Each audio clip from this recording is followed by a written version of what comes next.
Tell your children to stop waving at my gate."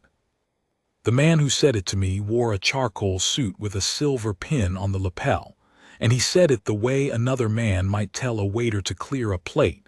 Not unkind, exactly, but certain that the matter was already settled, and that I was the last small obstacle to its being done. I had 31 children behind me on the cold cobbles, all of them in the green and gray scarves of the Marsh Lane School, all of them already lifting their mittened hands toward the sentry box the way they had lifted them every school morning for as long as any of them could remember. And I, Eleanor Price, 22 years a teacher, and never once at a loss for a word in front of a room of 9-year-olds, found that I had no word at all for this. "I beg your pardon," I said. "The morning wave." He gestured at my class without looking at them, a flick of the wrist that took in the lot of them and dismissed them in the same motion. "It clutters the optics. We have visitors arriving from the riverfront delegation at 9, and the forecourt of Aldermere Gate is to read clean and orderly in their eye and on their cameras. A pack of schoolchildren flapping at the post is not the image the house wishes to present. So," he produced a thin, papery smile, "tell them to keep moving. Eyes front, walk on, there's a good teacher." Behind him, framed in the great stone arch of the gate, the guard stood as he always stood.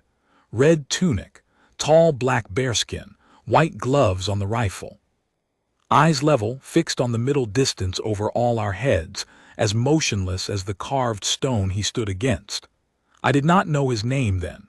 The children called him, among themselves, our soldier, with the fierce private ownership that children give to anything that has been kind to them on a schedule. And every morning for 2 years, at 3 minutes past 8, 31 small hands had gone up at the rope line, and every morning, though it broke no posture I could see, though his eyes never moved and his rifle never dipped, the children swore to me, swore on the honor of 9-year-olds that he saw them. That something in him answered. They could not have told you what. I could not have told you what. But I had stood at that rope line behind them long enough to half believe it myself. The man in the charcoal suit was still smiling at me, waiting. I looked past him at the soldier, and the soldier did not move. That is where I have to begin, because that is where it began, with an order, given on a cold, bright morning, to put a stop to the smallest, gentlest, most harmless thing in the whole turning of the city's day. I have told this story many times since, to other teachers, to my own grown daughter, once to a room full of strangers who would not have believed me if half the city had not seen it too. I always begin the same way, with that papery smile and that flick of the wrist. Because everything that came after came out of that, out of one official deciding that a child's raised hand was clutter, and out of a guard who had been given an order, and out of what a house decides it is, when it is asked to choose between its optics and its children. My name is Eleanor Price. I teach the middle form at Marsh Lane, which is a plain brick school 4 streets back from the river, full of the children of dock clerks and tram drivers and women who clean offices at the hour the offices are empty. We are not a grand school. We have never had a grand thing happen to us. The grandest thing in the whole of our children's small lives was the walk to school. Because the shortest dry route from the Marsh Lane tenements to our brick gate ran along the river wall and across the foot of the great forecourt of Aldermere Gate, where the KingsGuard stood his post at the southern arch of the palace ground. I should say plainly, because I will say it of everything in this account. The house, the gate, the king whose ground it was, I will give them the names we gave them, and they are our names for our city, in the way a city keeps its own. I am an old woman telling a true thing, and I will tell it the way it happened to us. The wave began the way these things begin, which is to say by accident and then by habit. 2 winters before, a small boy named Toby Finch, 6 then, all elbows, the kind of child who cannot pass a puddle without standing in it, had stopped dead at the rope line one frozen morning, transfixed by the soldier the way the very young are transfixed by anything that is both enormous and perfectly still. And Toby, being Toby, had lifted one mitten and waved at him. Just waved, the whole arm, the way you wave at a boat going out. The rest of the class, being children, had instantly done the same, because a thing one child does is a thing all children must do. And the soldier, I was there, I saw it, the soldier had not waved back, of course. He could not. But the smallest thing happened. The set of his jaw eased. A line at the corner of his eye, just one, deepened by the width of a hair. It was not a smile. It was the ghost of the place a smile would live, if his post allowed him one. And 30 children read it the way children read everything, which is correctly, and went on to school glowing as if they had been knighted. After that it was law. 3 minutes past 8, the green and gray scarves at the rope, the hands up, and the soldier, whichever soldier had the post, for the men changed, though for the last long stretch it had been the same one more days than not, giving back across the cold air, whatever it was a man at attention can give, which is not nothing. I have spent my life learning that it is not nothing. The children believed it was a secret between them and him. I let them believe it because it was, and because a child who believes a quiet thing is watching over her on the way to school walks taller all day and learns better, and is kinder to the child beside her. I would let a great deal slide for that. I would, it turned out, stand up to a man in a charcoal suit for it. They walk this way every morning, I said. 3 streets. It's the only dry route from the Marsh Lane buildings. We've come this way for 2 years. And you may come this way still, the man said pleasantly. I'm not closing a public path. I'm asking you to keep your charges moving and quiet across the forecourt for the duration of the delegation. A small thing. Surely a teacher of your evident experience can manage 30 children for the length of a forecourt without the flick of the wrist again. A performance. A performance. Toby Finch, who was 8 now and still all elbows, had his hand half up already, frozen, watching me, and the suited man with the wary stillness of a child who has sensed that an adult is in the act of taking something away, and is not yet sure what. Behind Toby, Priya Echtterberg, whose father drove the night tram and who waved with both hands because she could not bear to choose, and little Wren Coyle, who never spoke above a whisper in class but raised her hand at the rope like she was hailing the sun. 31 of them, gone quiet, mittened hands hovering, watching me. And I will tell you the truth, for one breath I nearly did it. He was an official of the house. I am a teacher from a brick school. The whole weight of the order pressed down the way a hand presses down on a balance, and I felt the old reflex, the lifelong reflex of the small before the large, to say yes sir, of course sir, walk on children, eyes front.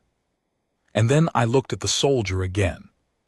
He had not moved, but he was, I understood suddenly, listening, not turning, not blinking, listening the way a still thing listens with the whole of itself.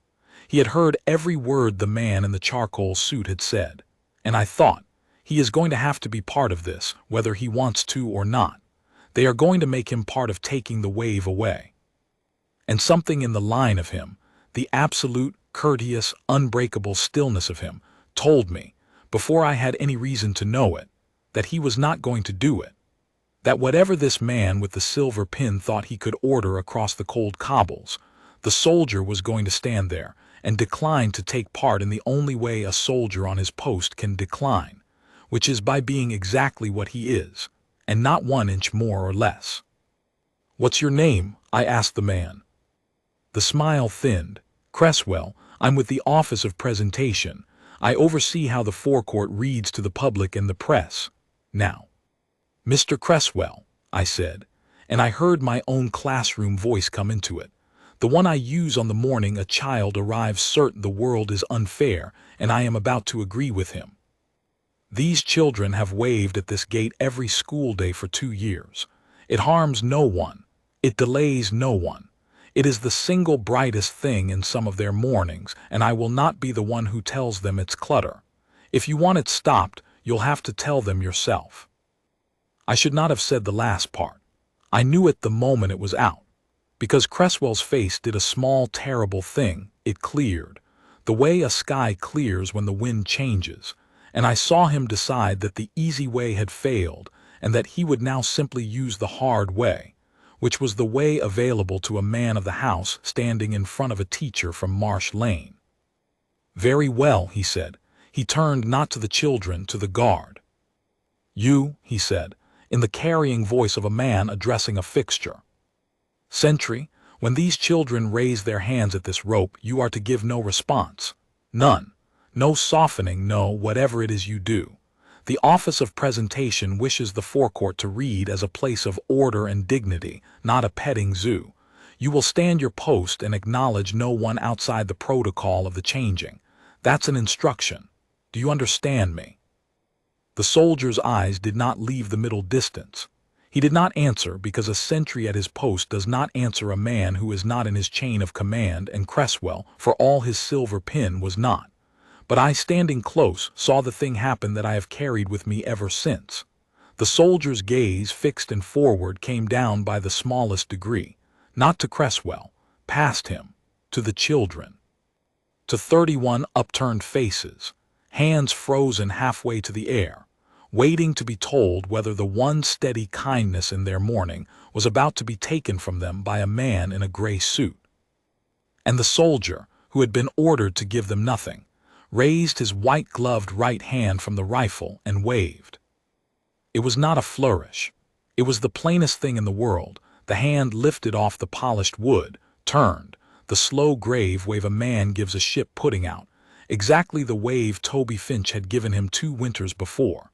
He held it for the length of a breath, there in front of the official who had just forbidden it, in front of the delegation's empty forecourt, in front of God and the cold morning. Then he set his hand back on the rifle and was stone again. The children did not cheer. That is the part people never believe. They went utterly silent, the way you go silent in a church, because even at 8 and 9 they understood that they had just watched a man do something costly.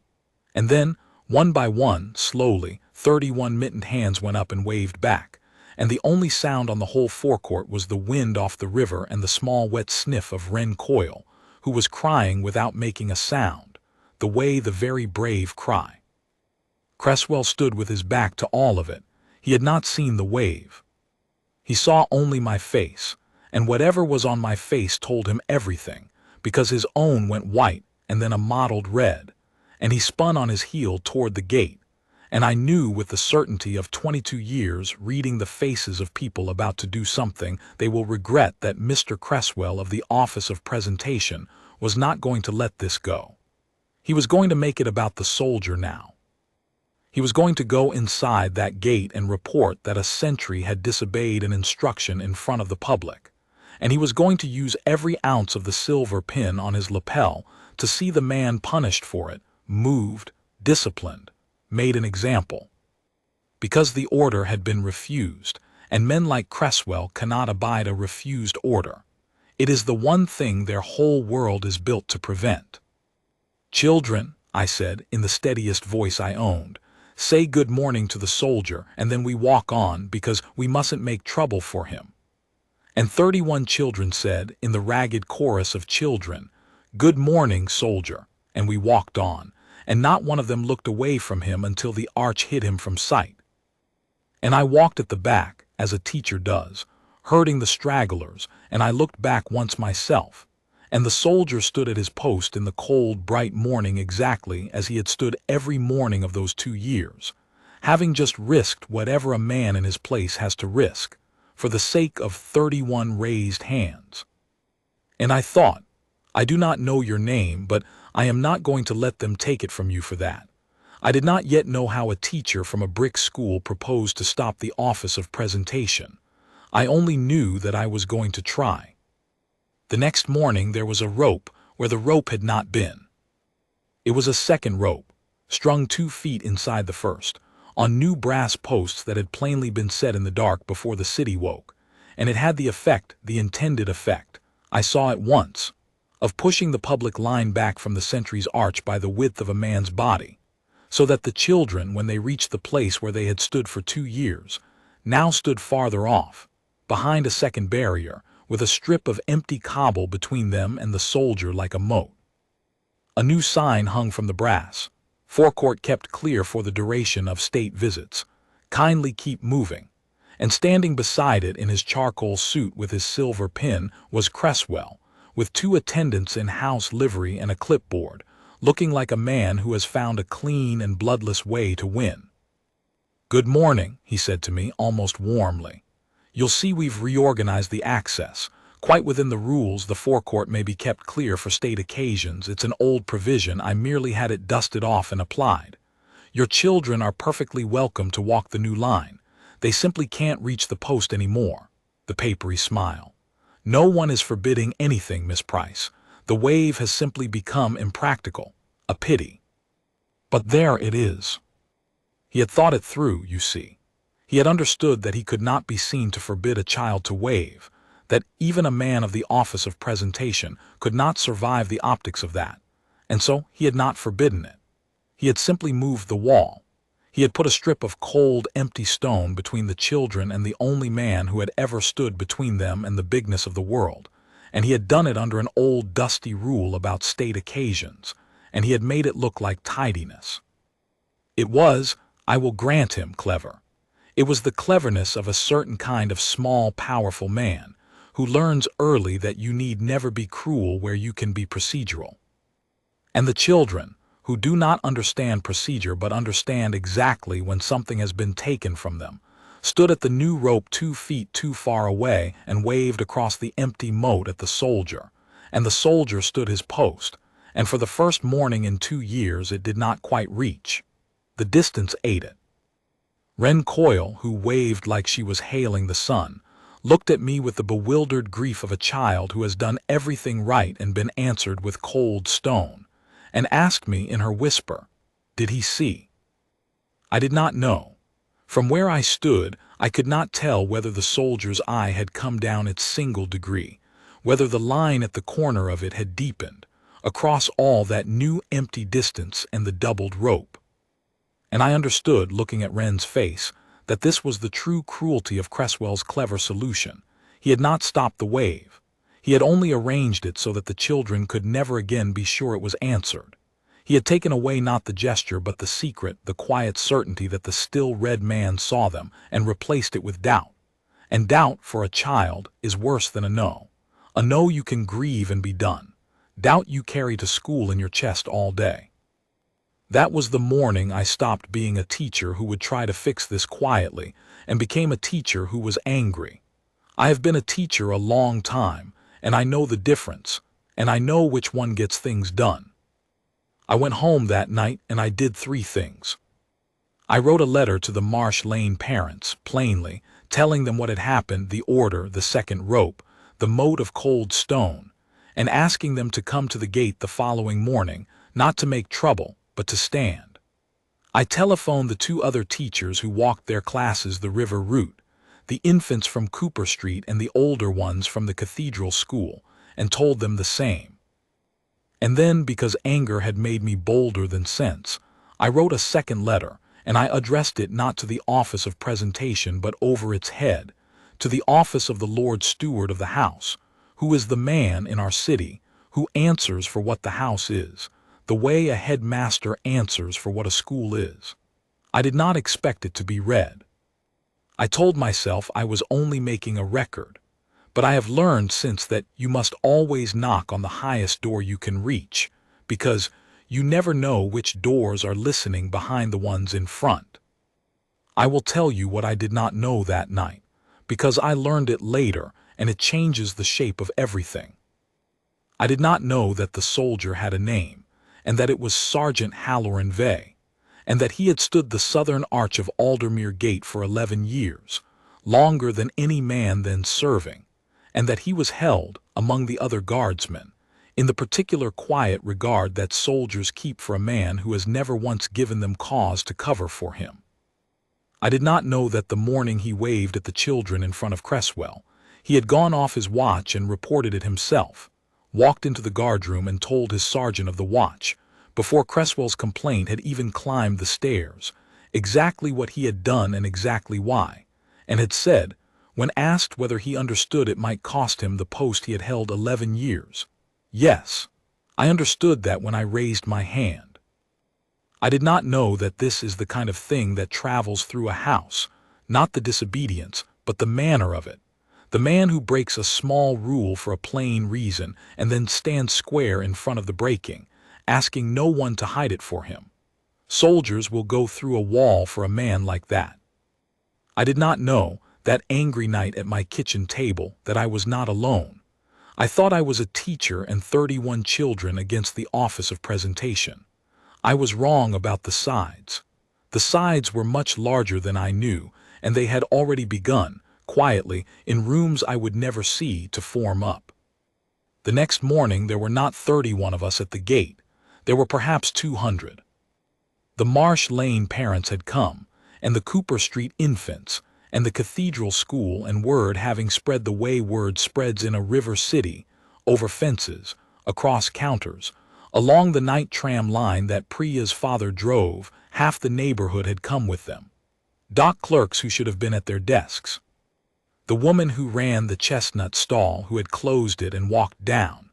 Old men from the veterans' rooms on Cooper Street who remembered standing posts of their own, a long time ago, in colder places. They did not chant. They did not push the rope. They simply stood, a great quiet crowd of ordinary people in the cold morning, behind the doubled rope and the moat of empty stone, facing the soldier at his post. And at 8:03, when the green and gray scarves came down the river wall and reached the line, 200 people fell silent and let the children through to the front, and 31 mittened hands went up across the cold distance, and the whole crowd held its breath to see whether the soldier would answer. He stood his post, he did not wave. And I felt my heart go down into my boots because I thought, he has been ordered and he is a soldier and there are limits, and he has already paid once. And then I understood, a half-second before the crowd did, why he had not waved. Because Cresswell was standing right there at the new rope with his clipboard and his 2 attendants, watching, recording, waiting for exactly that. For the sergeant to disobey again in front of 200 witnesses so that the complaint would have its second count and its proof, so that there could be no defending him. Cresswell wanted the wave. Cresswell was hoping for it. And Sergeant Vay, who had reported himself the first time without being asked, was not a man who could be baited into handing his enemy the rope to hang him with. So he did not wave. He did the other thing. The thing no one had thought to forbid because no one had imagined a sentry would think of it. He came to attention. He was already at attention. You will say, he is always at attention. But there is attention and there is attention, and any soldier in that crowd, and there were a dozen, knew the difference the instant they saw it. Sergeant Vay brought his heels together with an audible snap that carried across the cold stone, drew himself up the last half-inch a man can draw himself, and rendered, slow and grave and unmistakable, the full ceremonial salute.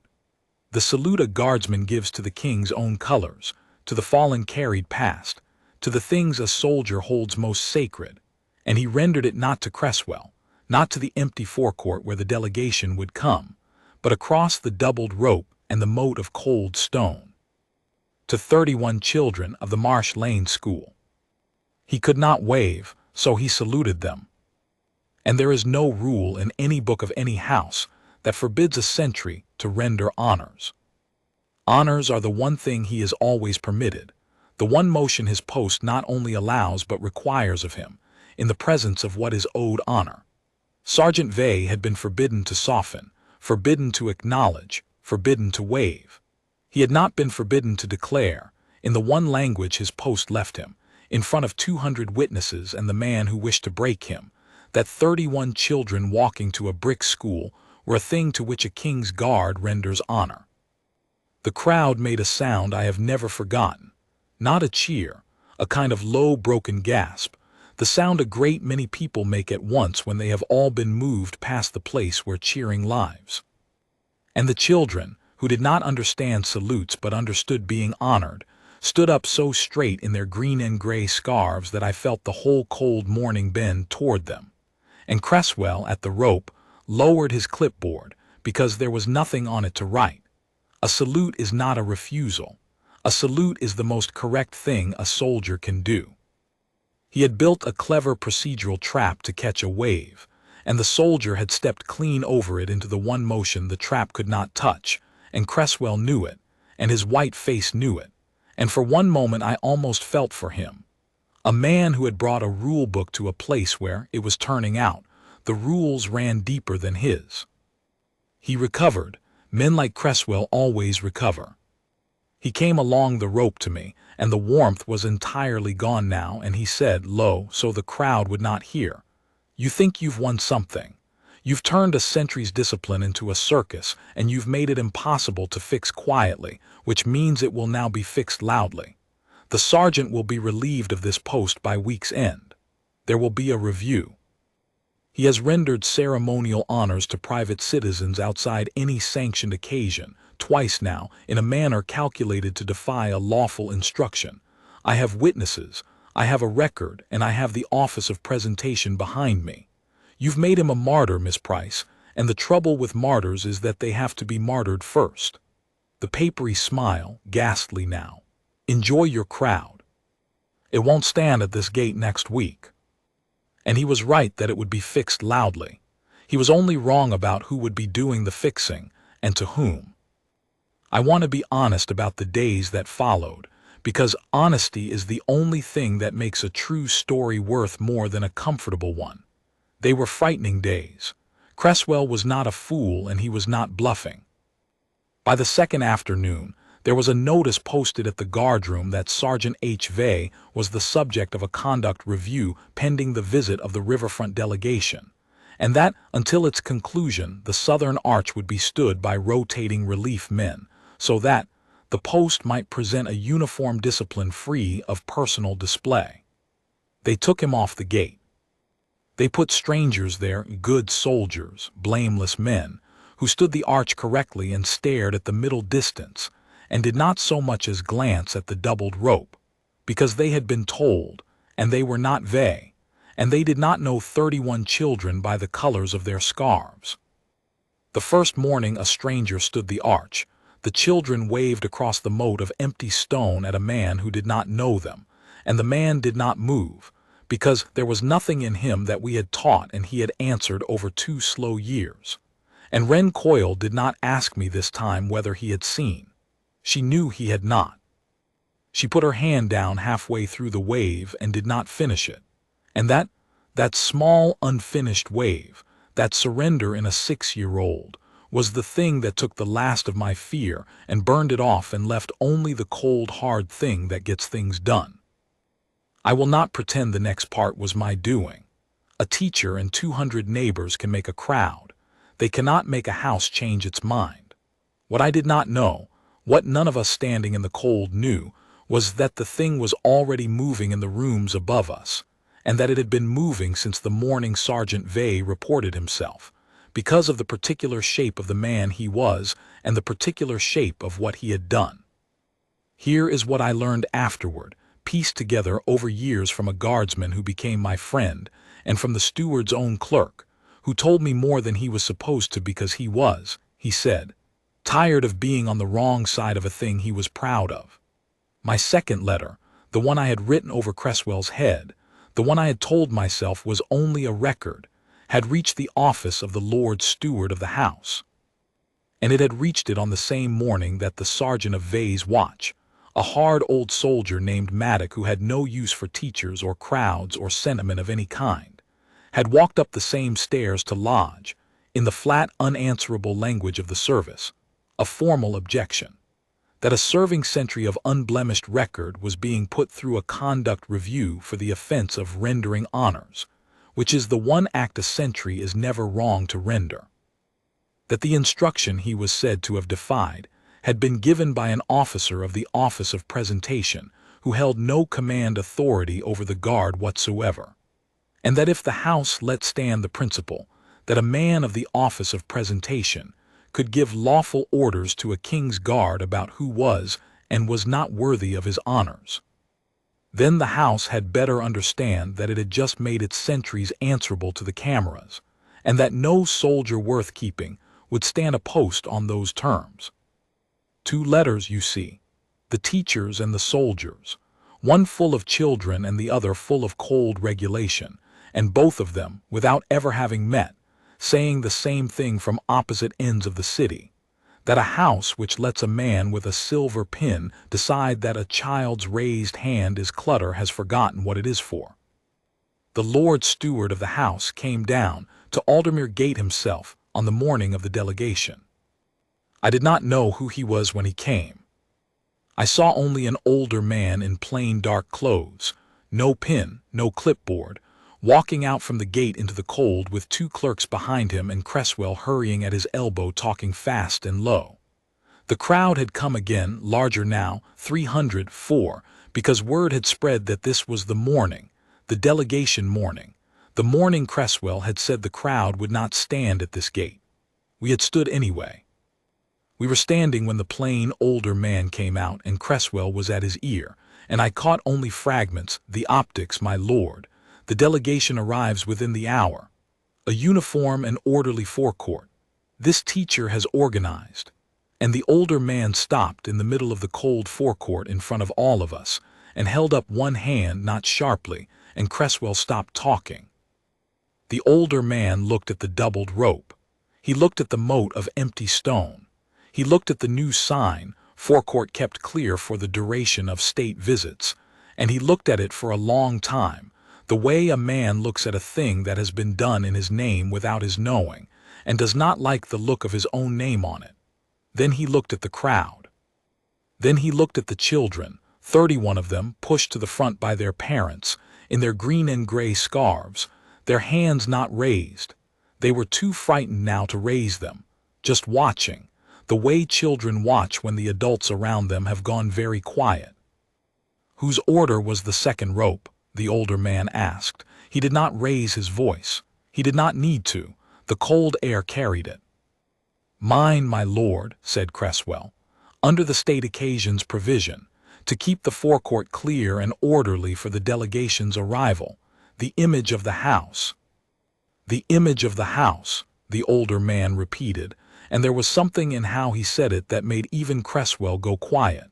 Mr. Cresswell, I am going to ask you a question, and I want you to think before you answer it, because your answer is going to decide a great many things about your morning. When the riverfront delegation arrives at this gate within the hour, and they look at the forecourt, what is it you wish them to see? Order, my lord, discipline, a house in command of itself. And you believe, the older man said, that a house in command of itself is a house that has put a rope between its soldiers and its children, and reviewed one of its best sergeants for the crime of saluting them. It was not a question. Mr. Cresswell, I have been Lord Steward of this house for 19 years, and in 19 years I have learned exactly one thing worth telling you. The optics of a house are not what a house arranges for visitors to see. The optics of a house are what the house does when it thinks the visitors aren't looking yet. And these people, he turned, and took in the whole great crowd with a slow, grave sweep of his hand. The dock clerks and the chestnut seller and the old veterans and the 200 neighbors and the 31 children. These people have been looking at us every single morning for 2 years, while we thought no one was looking at all. And do you know what they saw? He walked to the doubled rope. He laid his own hand on the new brass post that Cresswell's men had set in the dark. They saw a soldier of this house lift his hand to a frightened child and answer her every morning for nothing, for no reward, no occasion, no order, no camera, because it was a small kindness and it was within his power and it cost him nothing but a moment of his attention. That is what the people of this city have been seeing at our gate every morning. That is the image of the house, Mr. Cresswell. You did not make it and you cannot improve it, and by God you will not move a rope to spoil it. And he took hold of the new brass post and he pulled it up out of its socket himself, an old man in plain dark clothes heaving a brass post out of the cold stone with his own 2 hands, and he handed it to the nearest clerk, and he said, "Take the rest of these down, all of them, and take down that sign." The crowd did not cheer. They had learned somewhere in these mornings that the great moments are quiet. They watched the clerks pull up the second rope post by post, and they watched the moat of empty stone close, and they watched the children come forward to the old line, the true line, where they had stood for 2 years, 2 feet closer, within reach of being answered. "Where is Sergeant Vay?" the Lord Steward asked. "Stood down, my lord," said the watch sergeant Maddock, who had come out behind him and was standing with the still rigid satisfaction of a man watching the thing he asked for come true. "Pending the review." "There is no review," the Lord Steward said. "There was never a review. A guardsman of this house rendered honors to the people of this city, and this house does not review its men for honoring the people it exists to serve. Put Sergeant Vay back on his post." And then, because he was a man who understood that some things must be said aloud or they are not truly done, and put it in the day book, in the plain words, that the southern arch of Aldermere Gate is stood by men who answer to the chain of command of the guard and to the honor of their post, and to no officer of presentation, no schedule of optics, and no rope set in the dark, that the forecourt of this house is open to its children, and that the morning wave is not clutter. It is the house at its best, and we are grateful for it. Read that to the men. Read it to me. Then post it where the public can read it too. They brought Sergeant Vay out from the guardroom. He came in full kit, red tunic, bearskin, white gloves, the rifle, and he marched across the forecourt to the southern arch with the parade ground precision of a man who has decided to give them nothing to fault even on the day he is vindicated. And he took his post, and he became stone, eyes on the middle distance over all our heads, exactly as he had stood every morning of those 2 years. And the Lord Steward stepped back, and Cresswell stood off to one side holding a brass rope post, ashen undone, a man whose whole instrument, the procedure, the schedule, the dusted-off provision, had been taken out of his hands and pulled up out of the cold stone in front of 400 people. And there was, I will say it, no cruelty in how it was done to him, only the plain finality of a house remembering what it was and declining to be what he had tried to make it. Within the month he was no longer with the office of presentation. The office of presentation itself was folded, that spring, into a smaller thing with a humbler name and far less authority to set ropes in the dark. The house had looked at what its optics men had done at its gate, and had decided it wanted fewer of them. And then it was 3 minutes past 8. The green and gray scarves had been at the front all this while, and now their teacher, that is me, said, in the steadiest voice I owned, "Good morning, children. Say good morning to the soldier." And 31 mittened hands went up at the true rope line, 2 feet closer, with no moat between them and the arch, and they waved, the whole arm, the way you wave at a boat going out, the way Toby Finch had waved 2 winters before, and Sergeant Halloran Vay, at his post, in front of the Lord Steward of the House and 400 citizens, and the first cars of the riverfront delegation just now sliding through the far gate into a forecourt that was anything but clear and orderly. Brought his white-gloved right hand off the rifle and waved back. The delegation, I am told, asked about it, asked what the crowd was and the children, and why a KingsGuard at the height of a state mourning was waving at a pack of schoolchildren in front of the Lord Steward of the House. And the Lord Steward, I am told, said only this: "That is the morning wave. The children of the river streets walk to school past our gate, and our soldier answers them. We are rather proud of it." And the delegation, hard men, foreign men, men who had come to take the measure of the house, went away, I am told, having taken a measure of it that no clear and orderly forecourt could ever have given them, that here was a house strong enough to be kind in front of strangers, and to know that the kindness was the strength. That was 11 years ago. I am retired now from Marsh Lane, and Sergeant Vay is retired from the gate, and the children of that cold morning are grown. Toby Finch is a tram driver like Priya's father, and Wren Coyle, who once put her hand down halfway through a wave in despair, is a teacher herself, at a brick school 4 streets back from the river, and she walks her own class past Aldermere Gate every school morning. The wave never stopped. There is a new soldier at the southern arch now, a young one and a new line of children, and at 3 minutes past 8 the mittened hands still go up, and the soldier still answers, because it is in the day book in the plain words, because a house decided once and for all what its optics were. I went down last winter and stood at the rope behind the children, an old woman now, and watched it. And I will tell you the thing I understood standing there in the cold, that I did not understand the morning Cresswell told me the wave was clutter. He had it exactly backward. The wave was never the clutter. The wave was the gate doing the one thing a gate is for, letting the people on one side know there is something on the other side that sees them, and is for them, and will, if it ever truly comes to it, stand between them and the bigness of the world. A rope can be set in the dark.